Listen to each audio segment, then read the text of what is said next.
இப்போ இவங்கள்ட்டேருந்து நான் அந்த டைரக்டா ஒரு கேள்வி கேட்கிறேன். அவங்களால சிம்பிளான இதுதான், அவங்க அப்பா என்ன பண்றாங்கன்னு நம்ம கேட்கலாம். அதுவுமே வந்து ஆன்சர் பண்ண முடியும். சொல்லுடா, தெரிஞ்சதை சொல்லு. அப்படி சொல்றாங்க கேட்கறாங்க. நீங்க ஒரு கான்வர்சேஷன் இங்கிலீஷ்ல.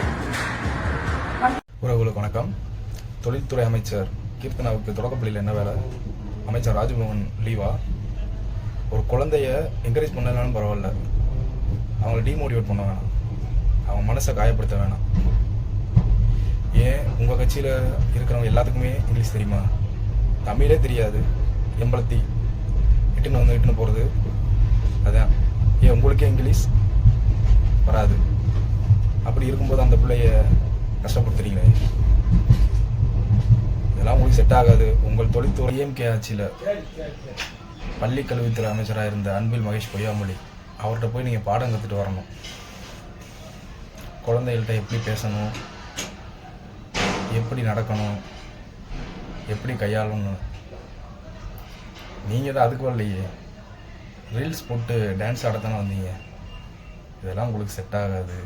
உங்களோட தொழில்துறையை எப்படி வளர்க்கணும், அது எப்படி ரீல்ஸ் போடணும் அதை போடுங்க.